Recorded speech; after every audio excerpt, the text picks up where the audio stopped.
and welcome back to the Crafty Meraki YouTube channel. It's Erica with you today, and today we are going to be using up some foiling scraps. Yes, we are. We're going to be using the solid hot foil plate from Pinkfresh Studios. And these are the negatives that have been left over from when I've used the Timeless Elegance hot foil plate. So while my hot foil machine is heating up, because I do like to leave it on for quite a while, especially when I'm doing the negative foiling, we are going to make some colorful backgrounds. So you can see here I've got a bunch of inks out, and I'm just going to be blending all over this giant piece of paper. Okay, so it's not giant, but it's big. And I did not actually end up using all of the colors that I picked out, but I thought I'm going to grab some of my favorites and kind of just see where it goes. Now, I will say that even though the cards came out pretty nice, but what I'm thinking next time is that instead of doing this one big piece, I might kind of do a little bit more concentrated ink blending. So if you know what pattern you're going to use, which I already did before I started here, is you can kind of ink blend to follow the pattern. Now here in the middle of everything, I decided to grab my little finger saver. This is just a little sliver of acetate with some post-it tape on it so that I can actually see where it is on my table. It saves me from having to touch the ink so that it doesn't get all over my hands, and also so I don't leave fingerprints in my ink blending, because that's just not cute, is it? No. So here you can see I am just blending away. And whilst this is really good fun, I think maybe this technique would be better for when you're doing like lots of backgrounds without the foiling. So I have here cut down some of the, or I've cut it basically in half, and then I've cut it into two smaller pieces because it's not like double the size of an 8.5 by 11 inch cardstock. So I had to do some somewhat creative cutting. So I'm going to have basically two that will be big enough for an A2 card, and then two that are smaller. So the plus side with doing this negative foiling is that you can obviously see through the foiling and you can kind of pick the color bits that you like. So, you know, it's quite fun that way. But so I decided to kind of like prep all of these pieces. So the first was that I'm going to just decide which kind of area is going to go with what bit, and then we're going to put our first piece down onto the hot foil plate, and we're going to put our ink blended piece on top, and then obviously the shims, and then we're going to let the whole shebang, heat up. And the two foils, or the three foils actually that I've used, is Speckled Aura, Speckled Prism. So the Speckled Prism is the silvery one, the Speckled Aura is a gold one, and then this one that you can see here is matte gold. So it all, they're all amazing, let's be honest. But these speckled ones I am just obsessed with at the moment. They are so beautiful. I mean, not just when you're doing the normal hot foiling, but when you do this negative one as well. Oh, let me tell you, the shimmer. Oh, it's so good. So as you can see, I am kind of prepping all of the pieces with a little bit of, this is post-it tape again, just to kind of hold everything in place so that once the hot foil machine is heating up, it did kind of, I guess I did leave it a little bit too long, so I had to kind of reheat it again. So, maybe do your ink blending first and then do everything else. I don't know, but anyway, so you hopefully live and learn a little bit through my roller coaster videos. Hopefully, I mean, that is the point after all. So here you can see I am gonna go do my first piece, and I'm going to like rip the foil off right away because, oh lordy, look at that, look at the shimmer. And then we're gonna take off like the excess there, and it's just kapow. Wow, isn't it? Oh, so good. I am thinking though that it probably is gonna look absolutely freaking amazing with really vivid colors. So maybe next time I'll try to go like, because I've used Kitsch Flamingo, so maybe I'll use like picked raspberry, and instead of salty ocean, I might go for like price ribbon or something like that, like really vivid and fun dark colors, because I think that will probably stand out a little bit more. But then, because I had all of my pieces already prepped, I just kind of like, I did them all, and then I thought, you know what, now we're gonna slow down a little bit as we're peeling and revealing. Now, one thing with this method of putting on the washi tape on the back, or the post-it tape, was that you can see here on this piece that it kind of left a little bit of a dent there. So it might be a better idea to tape it at the top and the bottom rather than the sides, you know. So there's a top tip for you. But you can see here that, you know, I've got 4 panels or 4 pieces out of the scraps basically. And then I decided, you know what, so these ones are, you know, big enough to actually go on a card. So I'm just going to trim this one down. I'm going to stick this one straight onto a card base. You know, that one is going to be out of the way. I don't have to worry about that one for now. And then we're going to trim and die cut and do all sorts of things with the other pieces. Because I didn't really have like a big kind of grand plan when I started this. I just thought, let's give it a try and see what happens and what we get out of it. Because, yeah, it is, like I say, it is always a roller coaster in this craft room. So you never know what you're going to get. I mean, I think I might have an idea when I start, and then it is something completely different at the end. But, you know, I do tend to let the creative juices go with the flow, so that's what happens. So on one of these pieces, I thought, you know what? It's not really wide enough to use as a card base or like as a background.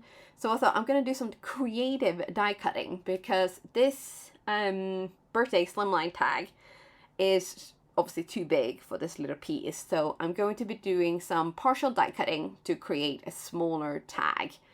And so basically what you do is you don't roll your piece all the way through your die cutting machine.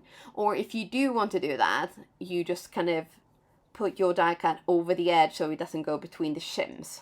And then you have to do your lower part. You just kind of try to wedge your tag die into the holes that the first run through have gone, because then everything will kind of line up and you're not going to get like a double set of die cut holes, because this one has got like little stitching around the edges as well. Gives it a really nice little touch, but it can make it a little bit tricky when you need to die cut, like do this sort of partial die cutting. So that's that one done. And then we're gonna just kind of like chop, prepare, kind of come up with a plan, what we're gonna do with this one. I don't know, you know. So we did just gonna do a little bit of ink blending again, because I was thinking here, oh, this could maybe, you know, be quite a colorful, nice little birthday kind of pop up on one of the cards. So I wanted to keep some of the colors very similar. So I'm using the same Distress Oxides on this little piece here. So it's Kitsch Flamingo, Saltwater Taffy, and a Mustard Seed. And I've tried to blend them together so that it's, you can see all 3 colors, but they are also kind of blending together. So you get almost like 5 colors. And I only kept this kind of like pinky, orangey, yellow. And then I thought, you know what, we'll just kind of stick to these 3, because then maybe against the blue of the kind of negative foiling thing, it will stand out a little bit better.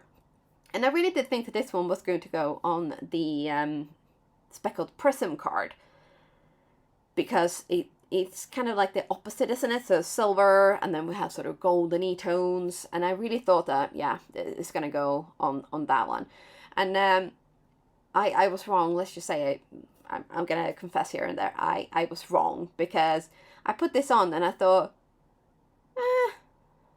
it wasn't kind of making me go, yay. And then immediately as I put this one, I was like, yeah, that's it. That's that one. Yeah. So I ended up die cutting some other birthdays. So on this one, I cut the birthday out of a matte silver cardstock, like matte mirror silver cardstock. And then I die cut the happy out of a dark sort of linen textured cardstock. I'll show you in a minute, because I actually cut the actual tag out of that one as well.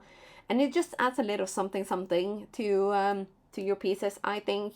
But on this one, I just stuck that down right away. I was like, I'm gonna not, watch, I didn't stick it down because it's not glued on yet, but I decided, you know what, I'm not going to overthink it too much because I am a habitual overthinker. And I decided to just, nope, we're going to go with it. We're going to do it. And this is the linen texture I talk about. I really hope you can see it. It's kind of, it just adds a really nice little something something over smooth cardstock. And then I cut one birthday out of black shiny mirror cardstock. And then the final birthday I cut out of our fourth and final negative hot foil piece. So I thought this one would just be a tag. And then the happy is cut out of a silver glitter matte cardstock. So that is all adding like really nice kind of nice textures and differentials to it. Just make it a little bit special. Now with this one I was like, not sure. Really not sure about that. So I thought let's just move on to the pieces that I do know. So this one I've just glued down. Really happy with that. I've offset the black one slightly to give that little sort of shadow. And then these two, really happy with those ones as well. And the birthdays on these cards kind of naturally goes up into the right hand corner because I wanted to have the butterflies as the focal point kind of thing. And this one was still stumping me. I was like, oh, maybe one of these, you know, it's a hot foiled sentiment from, I think, Handmade with Love, Handmade by Love, something like that. And it wasn't kind of tickling my fancy at all. I just thought, I don't really know what to do about that one. I was so pleased with the partial die cutting, and then I was like, no, you know what? We're going to put that one to the side, and we're going to focus on the bling, because that I know. I always go to town with that. So this one is Mystic Topaz, one of my favorites. I really, really love it. And I thought that one will go absolutely perfect with our matte gold and kind of yellow pinky birthday, because it has a really sort of soft pink, almost sunsetty tone color to it. And then for our Speckled Prism card, I thought probably either Fairy Garden or Crystal and Magic Crystals. And I decided to go for the Magic Crystal because it is a little bit more kind of shimmery gold. Well, not shimmery gold, but the Fairy Gardens have almost like a light violet touch to it. And I thought that would kind of look really good with the dark gray tag. So I decided to just, you know, as I always do, over bling a little bit because, you know, I am on the bling-a-ling-ling crazy train and I have absolutely no plans on getting off anytime soon.